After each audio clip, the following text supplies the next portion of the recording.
Good morning. It is Monday, February 26th, and that means two things. Salaried employees are not actually getting paid any extra for the 29th existing, and it might be a good idea to reconsider how you deal with paid time off for the spring and summer because of that. But it's also time for the lighting industry news brief, brought to you by Keystone Technologies and the Linta. This is an architectural linear pendant from Keystone, and for anything else, all its decorative value, it maintains what we like about Keystone, the versatility. This again lets you switch between up and down lighting very easily. The connections are very flexible, and it still lets you pick your power level, pick your CCT level, snap and lock clasps, so you can put this thing together without tools. It comes in multiple lengths, comes with a bunch of accessories. This is a fixture that can match your style, your vision, your budget, and better, your client's style, vision, and budget. Into the news, though, as of the 15th, you are now able to submit pictures to the DLC QPL, which makes it even more like a catalog than it was before. Wesco has sold their integrated supply business. Valen Distribution has paid $350 million for their MRO segment. Well 2.0 has updated for new lighting rules related to standards for circadian effective lighting. Signify has been recognized by the CDP, a global non-profit, placing the vendor on their A-list for transparency and performance on climate for the 7th year in a row, as well as being named the Lumen Supplier a Year by Sonepar Canada. Trade groups are having trouble figuring out what Buy America means right now under the Build America, Buy America Act. They want more clarity and greater flexibility on that as infrastructure projects go forward, and as they might get delayed under the ambiguities of the phrasing of the act. The USDA has approved sale of glowing plants, which is to say that you can buy bioluminescent petunias from Light Bio, probably from garden centers near you. Coming soon. Quarterly updates for sales. Sales are down at Dialight. Orders are down 2% across the company. Revenues are up at Glamox, exceeding $106 million. BrightSwitch is predicting stability in the rebate market, at least for the next year. Signify has succeeded at their Better Lives, Better World 2025 internal initiative. To quote Lisa Simpson, yes, I wanted a challenge, but a challenge I could do. Ultralights has sold. Their founders are retiring. The manufacturer is now being run by two current employees. City Electric has a new branch in San Antonio, Texas. Ledvance has launched Everloop. This is a new sub-brand that is geared toward the circular economy. Outdoor Lighting Concepts has a new space in Houston. I'm getting deja vu on that. Have I told you that like 3 times already? Let me know. Pookie, a decorative brand of table and bedside lamps from the UK, is now available in the US. In legal news, a federal judge has demanded answers in the case of Melasgar versus Legrand and Melasgar versus Legrand. The question being, why 2 lawsuits, guys? Silicon Labs has been placed under private investigation. The maker of semiconductors is undergoing an inquiry from a third-party group over possible securities law violations. In rep agency news, Revco has named 10 new reps in multiple locations, and Current has picked AM Pacific for British Columbia and the Yukon Territory. In events news, Net Zero Lighting Conference, that's in London in May, has released its full program, so you can peruse that if you want to go to London in May. Registration is open for the IES NYC Student Lighting Competition Reception Awards and Ceremony. That'll happen on March 19th. And the Design Lights Federation of New York has rescheduled their debate. You can now attend on the 27th of February. In IoT news, the CHIPS Act is offering a new grant to global foundries with $1.5 billion to expand their facilities in New York and Vermont. The ILC is seeking project submissions for their awards program. This is the Integrated Lighting Competition. It's overseen by the DOE and the LCA. Cisco has launched OpenCSMP. This is a new platform running on LPWAN for smart cities. It's ready for connections now. Wolfspeed has once again sponsored a robotics competition for high schoolers. The first robotics program is a high school STEM contest. In IoT news, IoT is actually improving solar efficiency in South Africa. They're improving costs, they're improving stability. That's what we know.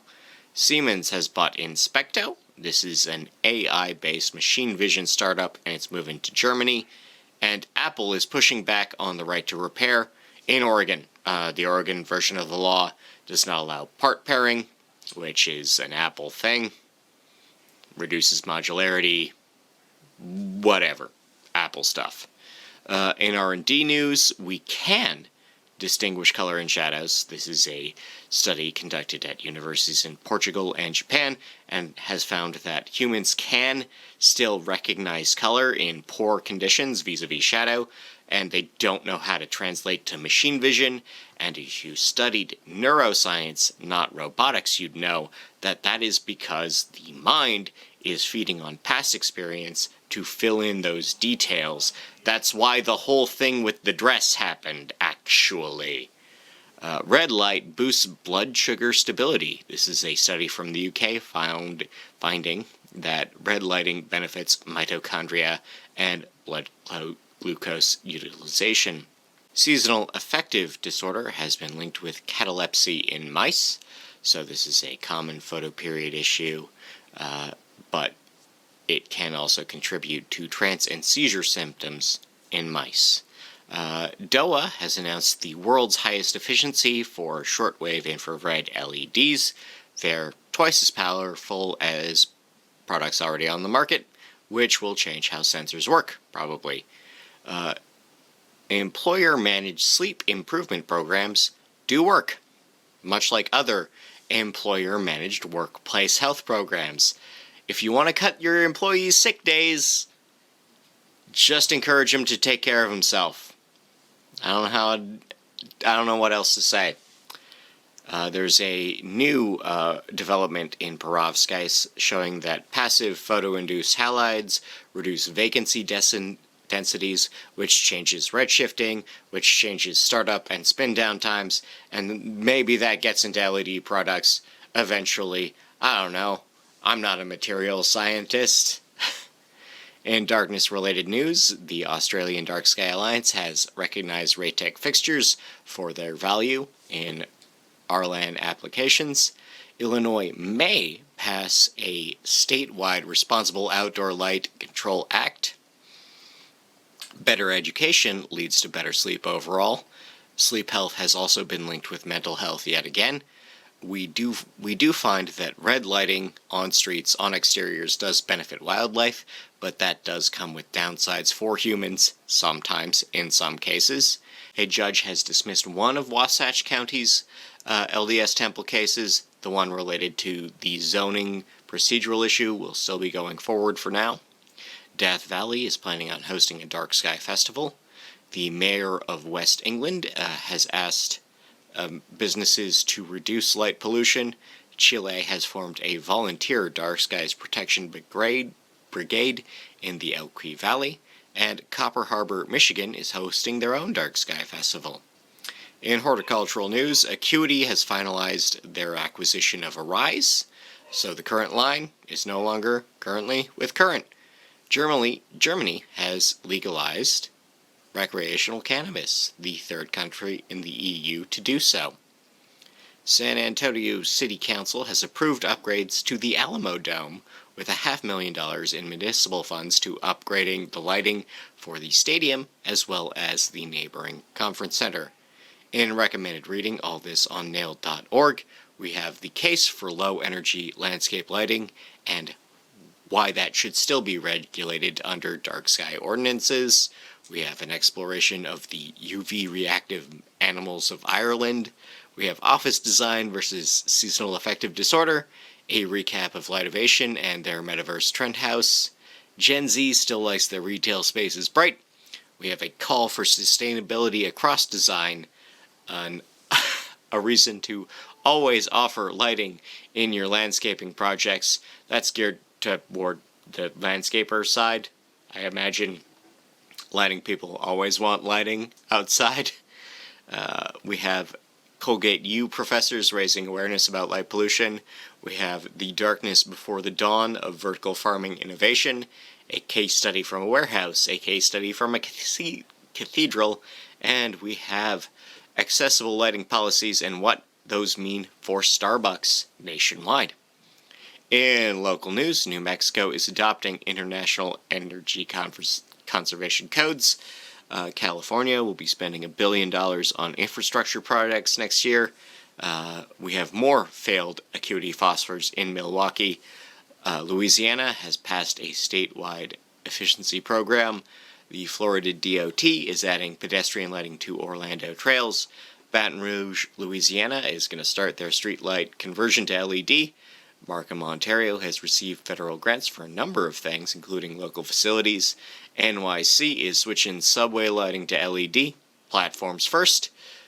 We have an arrest made in copper thefts in Iowa. Florida is planning a number of capital improvements. Ottawa, Ontario is relighting the Rideau Canal, which is, if you don't know, it's a canal that runs through the city, and when it's frozen, you can skate on it. People commute that way, because that's deeply Canadian and weird.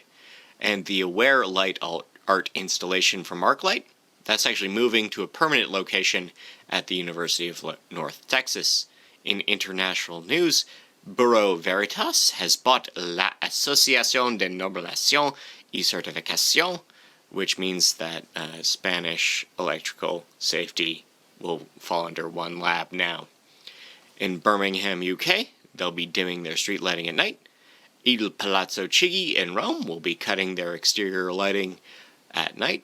And LEDs will be moving into every level railway crossing in Belgium. In People News, we have a full C-suite shuffle planned for Dialight over the next 9 months. John Seldorf has announced his plan to retire from Legrand. Elcombe has rehired James Ashley, now as their CSO. Pathway Connectivity has added Thomas Sladd as their business development consulting director. And Fromm has appointed Leo Francis as their VP for construction sales. You can also pick LED tape better. You should know your dental implants will glow under black lights at the club. You can also turn a dead screen into speakers, and you can make some LED earrings. But otherwise, I've been Scott Wachter. Thank you for your time. Thank you for your interest. Thank you for leaving a review. Thank you for telling a friend. Thank you for visiting KeystoneTech.com, and thank you for enjoying this music. Have a great week. Oh no, you missed a turn and it's the end of the road. You passed the exit, thought that you were getting close. You stopped to ask, but out here nobody knows, nobody knows. Alright, it's been hours since the last of the light. Pills that make you sleep through the night. Don't wanna talk about it. By the way, got you surrounded. Hesitate, and they'll come around. By the way, got you surrounded. Hesitate,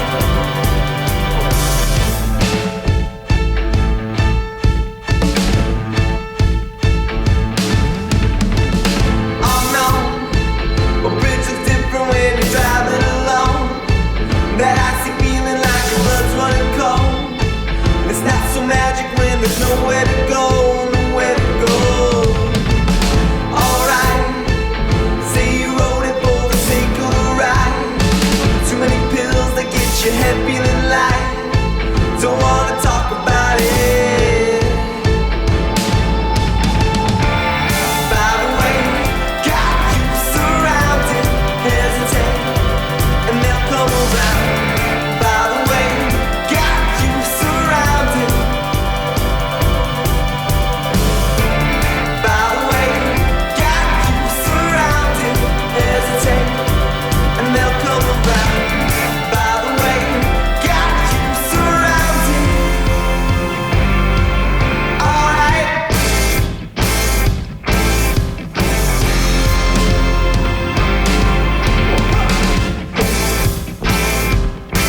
Sitting